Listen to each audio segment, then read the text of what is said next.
Tudo bem, pessoal? Eu sou o José Carlos Monteiro, presidente do Grupo Estúdio. Estou aqui para convidar os empresários que nos acompanham no canal do YouTube, no nosso webinar diário, todos os dias 7 da noite, né?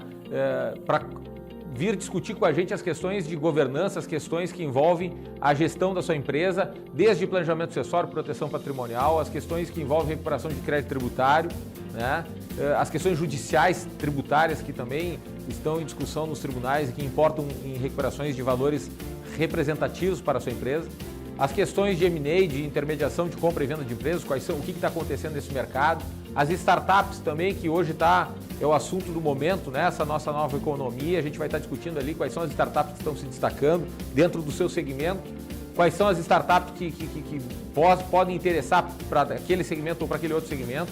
Então, especialistas os mais diversos, né, dentro da nossa grade de profissionais, vão estar presentes junto com vocês, recebendo perguntas no chat ali online, respondendo na hora, e vai ser um prazer esse encontro diário. Convido todos para que estejam presentes todos os dias 7 da noite aqui no nosso canal do YouTube. Muito obrigado.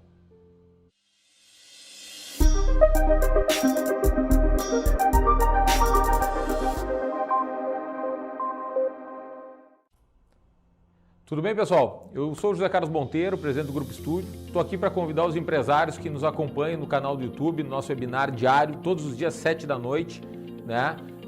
Para vir discutir com a gente as questões de governança, as questões que envolvem a gestão da sua empresa, desde planejamento sucessório, proteção patrimonial, as questões que envolvem recuperação de crédito tributário, né? As questões judiciais tributárias que também estão em discussão nos tribunais e que importam em recuperações de valores representativos para a sua empresa, as questões de M&A, de intermediação de compra e venda de empresas, quais são, o que está acontecendo nesse mercado, as startups também, que hoje é o assunto do momento, né? Essa nossa nova economia, a gente vai estar discutindo ali quais são as startups que estão se destacando dentro do seu segmento, quais são as startups que podem interessar para aquele segmento ou para aquele outro segmento. Então, especialistas os mais diversos, né, dentro da nossa grade de profissionais, vão estar presentes junto com vocês, recebendo perguntas no chat ali online, respondendo na hora, e vai ser um prazer esse encontro diário. Convido todos para que estejam presentes todos os dias 7 da noite aqui no nosso canal do YouTube. Muito obrigado. Quais são os principais mecanismos? Por que fazer cobrança de inadimplentes, né? A gente sempre começa a fazer um resgate histórico, né? Principalmente do cenário que a gente vive hoje. O cenário que nós vivemos hoje é um cenário de um empresariado cada vez mais competitivo. Empresas precisam estar continuamente se inovando, utilizando novos mecanismos para que elas possam ter competitividade e, de fato, que se mantenham no mercado. Nós viemos de um período de crise aí, acumulado, dá para se dizer, desde meados de 2014, né? Então a gente já tem um período de 6 anos aí onde o mercado vem gradativamente se recuperando, mas ainda com graves prejuízos na economia. Então, cada vez mais o empresário precisa buscar mecanismos para se manter atrativo ao mercado, para se manter com competitividade, manter fluxo de caixa, né? E o processo de cobrança não é um processo simples, né? Não é simplesmente colocar uma pessoa ali para ficar ligando para os clientes cobrando, né? Existe método, existe técnica para fazer isso, existem sistemas, fórmulas para a gente poder organizar para ter sucesso, ter resultado, porque não adianta simplesmente eu pegar uma pessoa, eu linkar uma pessoa do meu time, começar a ligar para de maneira igualitária uma pessoa que me deve R$100, uma que deve 100 milhões, então eu tenho que ter todo um desenho, todo um método para uma régua de cobrança, né? Uma régua de cobrança. Que a gente já vai falar daqui um pouquinho mais sobre o que é essa régua de cobrança também. E quando a gente fala do empresário muito atento e olhando as ferramentas que ele pode utilizar no dia a dia para implementar na sua ferramenta, para melhorar o seu ticket de recuperabilidade de crédito, a sua competitividade, seu fluxo de caixa, muitas vezes a gente encontra o empresário preocupado com uma captação de recursos, preocupado com o preço médio do produto, preocupado com fazer um novo plano estratégico, um novo plano de negócios, mudar o seu ponto de estabelecimento, mudar as questões da margem de valor agregado do produto. Vender mais. Vender mais, cortando diversos recursos ou diversos requisitos que poderiam ser imprescindíveis na sua atividade, tais como funcionários, folha de pagamento, economizando em várias pontas e acabando por não se atentar que a própria carteira de inadimplência dele pode ser uma fonte de recurso que está ali parada. Esse é um problema das empresas do mundo inteiro. Sempre muito preocupados em atrair, agregar novos clientes, vender mais, ter mais resultado, mas não tão preocupados assim em otimizar aquele cliente que ele tem. Já bastante assim, a gente tinha o processo de cobrança, as regras de cobrança eram quase que ligação. Liga e cobra. E hoje a gente tem várias formas. Após a inadimplência e prévia inadimplência, a mapear e entender o que esse cliente, como é que funciona o comportamento desses clientes e quais são os mecanismos que eu tenho para lembrar esse cliente, avisar ele sobre o fato de que ele vai ficar... Ao tipo de inadimplência, ao tipo de cliente que eu tenho, a recorrência da inadimplência, né? E quando a gente fala de cobrança de inadimplência, né? Geralmente o empresário, quando ele começa a sua atividade sozinho, ele tem que agregar uma série de valores em si próprio. Ele tem que ser um administrador, ele tem que gerir bem o negócio, ele tem que operar o negócio, operar a cobrança também. E muitas vezes a gente cria um desgaste ou um medo na cobrança. Primeiro, o empresário fica receoso de fazer a cobrança. Muitas vezes essa cobrança passa do melhor momento, que é para se fazer, que é quando o título está mais novo, o título está mais fresco para a cobrança, que é de fato o melhor momento da cobrança. E ele acaba não cobrando naquele momento, na esperança de receber, e daqui um pouco, quando vai passando o prazo, e sem técnica de cobrança, muitas vezes ele se precipita, traz a emoção para o momento da cobrança, ou utiliza mal o recurso. Às vezes a pessoa que faz todo o financeiro da empresa, que faz contas a pagar, acaba tendo que fazer esse tipo de cobrança. E muitas vezes a gente pode estar incorrendo em alguns problemas. Primeiro, estou colocando a pessoa que é especializada não em fazer cobrança, em fazer cobrança. Então eu tiro aquele talento, aquela mão de obra qualificada para determinado serviço, coloco em algo que ela não é qualificada. Ou aquele erro bem comum também, que é colocar a pessoa de relacionamento, né? A pessoa que te atende, o teu atendimento, que te dá o suporte, que dá a consultoria, se é a mesma pessoa que vai te cobrar. O que acontece? Eu estrago o canal, eu estrago o processo e ainda por cima prejudico aquele relacionamento entre o atendimento e a pessoa, de modo que a pessoa vai até se atrapalhar ao longo do tempo na utilização do serviço, porque ela vai ficar com medo, com receio, vai criar um certo atrito e vai deixar de usar o serviço no futuro. Vai personalizar aquela pessoa que vendeu um produto ou que atendia ela com relação ao produto com a figura de um cobrador, entre aspas. Exatamente. E além desse problema, que é um problema de ordem muito prática e imediata, a gente tem algumas questões de responsabilidade legal, por exemplo. O CDC ele é muito claro quando ele fala no tipo da cobrança. A cobrança jamais ela poderá ser abusiva, vexatória, né? Eu não posso, por exemplo, colocar o nome do cliente exposto, né? Hoje em dia a gente, inclusive, começa a trabalhar com uma temática toda de cadastros positivo de credores e devedores, ou seja, pessoas que sempre tiveram um bom relacionamento. Logo, pessoas que não estão naquela lista são pessoas que são maus devedores. Então a gente tem toda uma inversão e uma legislação que protege muito o devedor. E aí o empresário, mais uma vez, se coloca em um momento difícil, até para realizar aquela cobrança. Sem falar naqueles momentos onde o cliente é recorrente, é um bom cliente, é um cliente significativo, certo? Ou até pode ser um cliente de ente público que a empresa se melindra e não tem mecanismos para cobrar, tem medo de perder aquela conta em função da recorrência e da preponderância que ela tem dentro da empresa. E um dos pontos, a gente estava conversando aí previamente um pouco sobre esse tema, e um dos pontos que até o Maurício trouxe que eu achei muito interessante é o índice dos inadimplentes no Brasil, né? O índice da população inadimplente no Brasil hoje, que é de 64%. Exatamente, a gente tem uma conta que cerca de 64% da população tem algum tipo de débito. Logo, se a população tem algum tipo de débito, ela deve para pessoas jurídicas, que são as preponderantes credoras. Se eu tenho 64% de inadimplência dentro das empresas, o número é alarmante, porque eu fico com uma contra-receita de 36%. Mais que 50% da população deve. E um comprometimento muito grande dentro das empresas. E as empresas acabam buscando outros mecanismos que muitas vezes podem ser o não de cobrar a inadimplência e não trazer essa retornabilidade para dentro do negócio delas, né? Mas deixa eu cumprimentar o pessoal que está nos assistindo aí online, o Heraldo Luiz Moreira, da nossa unidade 593, a BBLA, Inteligência Corporativa, o Wesley Vilas Boas, que inclusive estão sempre nos acompanhando, sempre trazendo excelentes negócios, a Amanda Cardoso, que nos dá boa noite. Pessoal, não se esqueçam de se inscrever no canal, de dar o likezinho, é bem importante para o nosso trabalho. Compartilhe o material, né? E quem tiver qualquer dúvida, qualquer comentário, fique à disposição aí para a gente poder responder, né? Com certeza. Nós nos predispomos essa noite a falar de métodos de cobrança. A gente estava até agora sedimentando um pouco, falando da contextualização, da importância da cobrança, né? Quando a gente fala de métodos de cobrança, é interessante a gente separar em 3 momentos diferentes. A gente tem uma pré-cobrança, que é antes da cobrança, o preparar o cliente para não entrar em inadimplência, que é um mecanismo muito acertado, um mecanismo que me facilita em termos de futuro, até o próprio desgaste um cliente. Existem empresas de softwares 100% focados nisso, né? Hoje o bom da tecnologia do mercado modelo SaaS, né, de serviço digital, ele está muito facilita muito essa ultra segmentação e essa capacidade, né? A gente tem vários softwares hoje no mercado que eles trabalham com não vou chamar de réguas para não conflitar com as réguas de cobrança, mas ele trabalha com fluxo de cadência, parâmetros, né? Parâmetros de cobrança, né? Personalizáveis. Então, olha, tem um específico, né? Chama Superlógica no mercado, é bem interessante.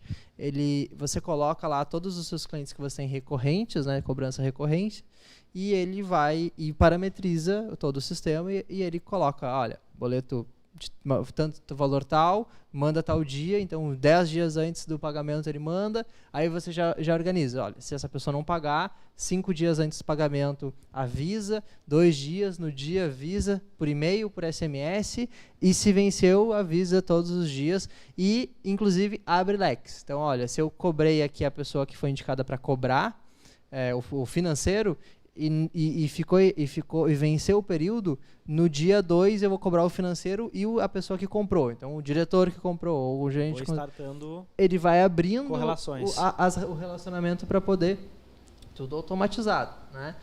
Isso ajudou bastante o mercado de SaaS, mas nunca resolve 100%. O índice de inadimplentes percentualmente continua o mesmo. De fato, a gente vê essa evolução do mercado e é interessantíssimo o que está nos trazendo, Gustavo. Porque o empresário tem que estar muito atento à ferramenta, à tecnologia. A gente sabe que hoje aquele controle manual, controle planilhado, controle via aquele sistema frio da empresa, mesmo o próprio ERP dela. Aquele e-mail que não vai. Aquele e-mail que não vai, que fica na caixa de spam, que a pessoa não lê, já não tem mais efetividade, né? Então, o que tu falou foi preparar o cliente para ele não se tornar um inadimplente. Isso é um mecanismo de pré-cobrança, né? Antes de entrar em cobrança. E aí depois a gente tem alguns mecanismos de cobrança, e aí eu posso dividir o módulo cobrança em cobrança administrativa e cobrança judicializada.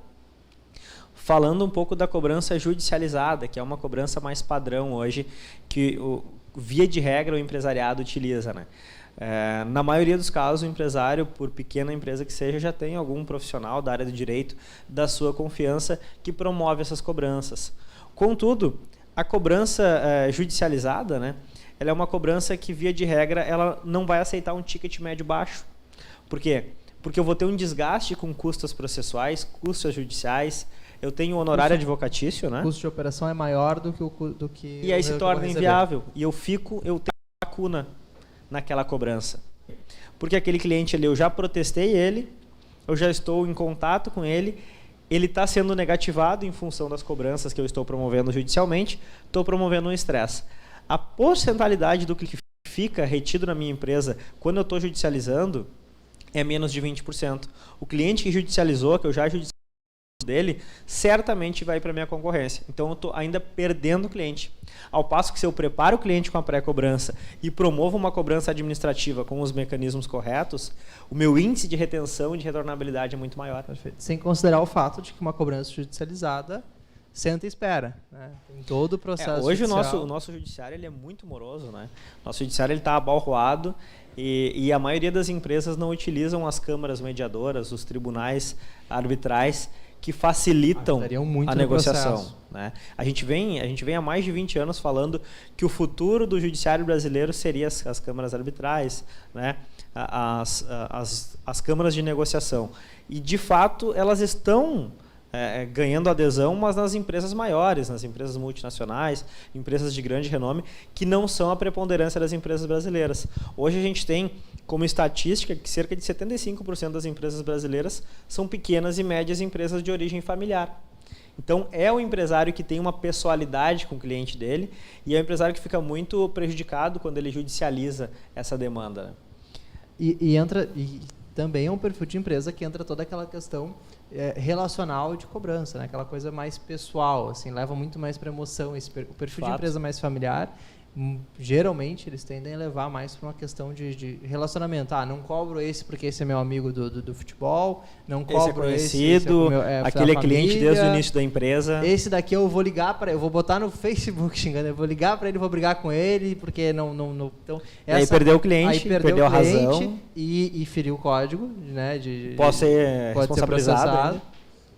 Então é essa profissionalização que é fundamental. Aí quando a gente fala de profissionalização de cobrança, né, a gente tem alguns operadores de mercado que trabalham com cobrança, né? Temos empresas de diversas naturezas, né? Inclusive aqui no grupo, através do braço da Corporate de vencimento. E isso traz uma conversão muito grande para o empresário. Porque eu deixo de ter títulos, deixo de ter preocupação com a inadimplência. Imagina como seria, né? É comum a gente ouvir o empresário dizendo assim, se eu recebesse tudo que eu tenho na rua, se todo mundo que me deve me pagasse. E é uma realidade que a gente consegue. Por causa disso, né? Quantas empresas quebraram por causa disso? Eu tenho várias histórias ali de o pessoal me conta que tinha muito a receber, bateu crise, mercado da construção, naquela época principalmente, bateu a crise e fechou as portas em 2 dias, porque muito dinheiro na rua, nenhum no bolso, o negócio não se mantém. Segundo o Sebrae, a gente tem um dado aí, que mais de 60% das empresas, em menos de 3 anos, fecha as portas. E afinando mais ainda o filtro de dados, a gente vai descobrir que a inadimplência é uma preponderância na reclamação do empresário. Até porque ele não leva, muitas vezes ele planeja o negócio e não leva em consideração já o fato de que ele vai ter inadimplência, a margem está tão apertada que se tiver inadimplência quebra. Hoje a gente estava conversando aqui no grupo, mais cedo, eu e um colega, com relação aos planejamentos que a empresa deve ter no início da vida dela. E o planejamento estratégico, ele deve, junto com o planejamento financeiro, andar muito bem aliançado. É imprescindível um planejamento tributário, mas antes o planejamento financeiro. O planejamento financeiro ele tem que me dizer até onde que eu posso ir e quantos % eu aguento de inadimplência num mês. E aí, se eu passar daquele número ali, eu tenho que acender uma luz vermelha e tenho que passar esse problema adiante. Preferencialmente que eu tenha uma empresa terceirizada, uma empresa profissionalizada, que utilize, então, por exemplo, o mecanismo que a gente ia falar agora há pouco, que é a régua de cobrança. E o que vem a ser uma régua de cobrança? É justamente eu traçar o perfil do meu devedor, saber quando que eu posso cobrar ele, até o máximo que eu posso esperar, quanto que eu posso negociar daquela dívida, porque isso é muito importante. Muitas vezes o devedor, ele deixa de pagar o débito dele porque já está somando juro sobre juro, eu já tenho muita mora, e ele acaba deixando aquele boleto, vou negociar depois. Quando eu tenho uma empresa de cobrança, quando eu tenho por trás de mim alguém que profissionaliza essa cobrança, ele vai saber quando negociar, como negociar, qual a pauta que me permite o meu negócio. As margens de negociação. É um mercado bastante fundamental que a gente conecta com outro fator do mercado, que é o seguinte, o foco da empresa, o foco do negócio hoje, ele tem que estar no seu core business. Eu não posso me preocupar em ter que criar toda uma área, uma estrutura de cobrança, um desenho de cobrança interno, enquanto eu tenho que focar no meu produto principal, no meu negócio principal. Porque se eu ficar focando em todas as áreas que não são o meu core business, eu estou deixando de focar no meu negócio principal, no meu serviço principal. E aí se monta uma estrutura burocrática e um processo onde tu tem que te preocupar em cobrar o cara e ao mesmo tempo estar na linha da operação, tá na venda, tá no RH, tá em todas as áreas. Então perde o teu tempo profissional, né? Tô perdendo foco, não tô focando naquilo que mais me dá resultado, que o meu maior bem. E às vezes essa onda de internalizar, a gente tem visto no mercado, todas as empresas, todas as empresas de grande porte, o fluxo contrário. A Nike não está preocupada com esse aspecto. Ela tem as empresas que ela terceiriza para fazer isso. Um exemplo não relacionado exatamente à questão de cobrança de implants, porque não tem, mas a Uber não se preocupou em criar o seu meio de pagamento para a pessoa. Ela vai lá e pluga um sistema, um software, uma empresa que tem de mercado, porque ela entende que ela não pode ficar se preocupando com toda essa lógica, toda essa logística por trás disso, toda essa tecnologia. Ela tem que se preocupar na tecnologia dela. Né? Sob pena dela não ser competitiva. Ela vai ficar perdendo tempo. Ela está perdendo tempo. Não é esse o negócio. Eu até posso aprender a fazer aquele tipo de trabalho que eu necessito. Mas quanto que eu vou gastar e a minha competitividade que eu vou ter com aquele que já errou muito mais que eu, né? Exatamente. O maior patrimônio daquele que tem sucesso é os erros que ele já conquistou ao longo do caminho. A gente tem visto isso com o empresariado, né? Deixa eu cumprimentar o pessoal que está chegando aí. Romário Soares, a Jéssica Bassan, a Vanessa Tavares Oliveira. Boa noite, pessoal. façam as suas considerações naquilo que acharem importante. Tá? O pessoal da plateia também, se quiser colaborar, quiser fazer algum questionamento, pode pegar o microfone em qualquer momento. Outra questão bastante importante, agora há pouco a gente falou da régua, né? E a régua da cobrança ela é utilizada sobretudo na cobrança administrativa, né? E a cobrança administrativa ela é aquela fase que fica entre a cobrança judicial e a pré-cobrança. A cobrança administrativa, eu te diria que ela tem uma eficácia, talvez a maior eficácia, tá? E te diria que ela está bastante condicionada à pré-cobrança também, a fase inicial. A cobrança administrativa, a gente tem algumas maneiras de executar ela, né? Através da notificação, através da ligação, através do e-mail, através dos mais variados mecanismos de conciliação. E ela é tão importante porque ela anda na contramão de toda a cobrança judicializada. Ela não expõe o cliente, ela permite ao cliente uma negociação sem ter que desembolsar com custo de honorário advocatício, sem ter que se indispor com o fórum, sem necessariamente estar protestada, e eu até posso utilizar o mecanismo do protesto, mas preferencialmente eu não utilizarei, né? Eu vou ter, dentro da cobrança administrativa, aquela fase de acolhimento do cliente, de entender o problema dele, de saber se daqui um pouco, poxa, 10 dias, 5 dias a mais faz diferença para ti, quem sabe vamos diluir esse boleto em 3, a sensibilidade do negociador. É porque o foco no cliente está relacionado na questão de empatia com esse cliente. Não adianta eu querer estar ali só nos louros e às vezes na dor eu preciso ter um pouco de entendimento, empatia e não só também aquela questão processual. Não, todo cliente que bater 30 dias eu vou cobrar, eu vou jogar, eu vou protestar. Não posso ser tão linear nesse processo. Eu preciso ter essa questão de empatia. Às vezes, simplesmente ligar para o cliente para saber se ele está bem, tu vai fazer com que ele lembre-se de te pagar, né? Que ele lembre que ele não quer. E é um dos mecanismos da cobrança administrativa, né? O início dessa conversação, casualmente, geralmente é saber, né, numa comunicação, saber como está o dia a dia do cliente, como é que tem, tá bem. Exatamente, saber do meu produto, já a conversação já inicia diferente. E quando eu tenho que gerenciar todas essas questões dentro do meu departamento financeiro, dentro da pessoa que faz o meu contas a receber, porventura, a pessoa não vai ter, primeiro, não vai ter o treinamento efetivo do que o terceirizado especializado na cobrança tem. Segundo, mesmo que ele vá se preocupar com isso, ele é muito menos competitivo, quando a gente falou agora há pouco sobre esse assunto. Terceiro, os índices de conversão serão muito menores.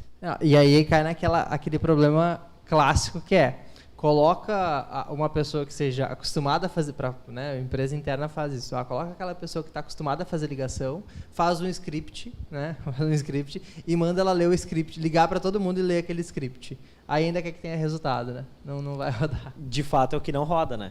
De fato é o que não roda. Por quê? Porque a gente tem hoje um mercado muito bem preparado com relação à cobrança de inadimplência, né? E o preparo do cliente. Quando eu utilizo desde o início a ferramenta correta, o mecanismo mais acertado, como tu falou, o preparo através da pré-cobrança, com software, com aviso, auxiliando o cliente, eu vou conduzindo ele. E no momento que eu vou fazer a cobrança administrativa, até mesmo as questões que ele tinha para objeção com relação à minha cobrança vão ficar diluídas, porque ele já foi notificado, ele foi avisado, eu estou ofertando uma condição de negociação. Então, por vezes, é de fato muito melhor a empresa que ela terceirize, que ela utilize uma ferramenta de cobrança, porque a efetividade, a retornabilidade do crédito é muito melhor. E aí, retornando ao que eu falei lá no início, muitas vezes o empresário está buscando um crédito fora, está buscando um planejamento estratégico, como tu falou, está pensando em mudar todo o layout dele, trazer um novo produto, até disruptar a sua atividade, quando daqui um pouco ele poderia internamente estar resolvendo o problema financeiro dele. Está dentro de casa a receita, né? De fato. Cumprimentando a Nayara Ferreira também, que chega, boa noite. De fato, pessoal, a maioria dos assuntos a gente já abordou. Perfeito. O tema ele é extenso, a gente tem bastante coisa para falar. Um dos principais recados, então, é que o empresário tenha muita atenção com relação à sua cobrança de inadimplência, que ele saiba que existem excelentes mecanismos que podem ser utilizados. Dentre eles, pode procurar a própria Corporate para dar todo o apoio necessário. De fato, a Corporate vem atuando, o Grupo Estúdio como um todo, com mais de 20 anos de atuação, a Corporate acompanhando essa história toda e com muitos casos de sucesso, na terceirização, inclusive, completa de carteiras de inadimplência, né? trazendo excelentes números para as empresas. A gente pode, inclusive, estreitar essa conversa depois. Ou seja, o cliente pode terceirizar toda a carteira dele com a corporate para que a gente use... Para que a gente promova a cobrança através desses mecanismos que a gente vinha falando, através de uma equipe muito bem treinada, muito personalizada e que atua de acordo com um determinado segmento que a empresa atua. Porque muito importante, a cobrança ela não é executada a roldão para todo segmento da mesma maneira. Cada segmento exige uma atuação diferente. Cobrar pessoa física e pessoa jurídica da mesma maneira, né? E nem o varejo igual à indústria, por exemplo. Né? Perfeito, perfeito. Bom, acho que a gente está chegando ao fim do nosso webinar, né? Aproveitar aqui antes da gente fazer a consideração final para convidar todos também, como a gente já falou no começo, né? Curtir o vídeo, nos seguir ali no canal, marcar o sininho para poder acompanhar sempre. Não esquecer também que a gente tem ali o nosso blog, .grupostudio.com.br. Todo esse material a gente coloca também disponível no blog em formatos de artigo, texto, áudio, e-book, tudo isso, além de todas as notícias diárias. A pessoa pode ir lá, inclusive, segmentar para poder ver toda a parte ali relacionada a Studio Corporate. Então, é um bom ambiente também para tirar dúvidas e consultar. Lá tem matérias sobre como cobrar inadimplentes, como fazer cobrança de clientes no segmento da indústria. Então, tem vários conteúdos bacanas sobre isso. Com certeza. Obrigado, Gustavo, pela tua participação, pela toda a tua contribuição da noite. Agradeço o pessoal presente aqui, o pessoal que nos assistiu pela internet, o Luan, que está na nossa mesa de áudios. Uma boa noite a todos. Obrigado, boa noite.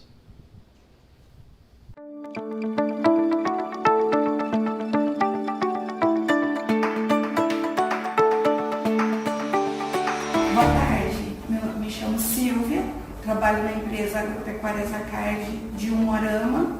A empresa está no comércio há mais de 30 anos. Fui procurada pela empresa E-Fiscal. Estou satisfeita com o trabalho deles e eu recomendo.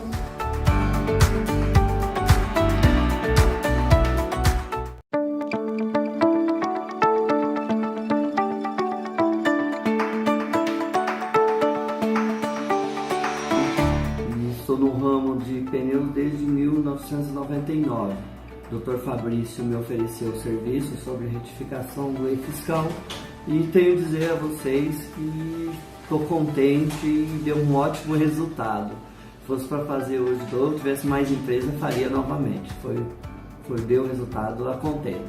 Muito obrigado, Dr. Fabrício, pelo trabalho aí apresentado. Fiquei satisfeito.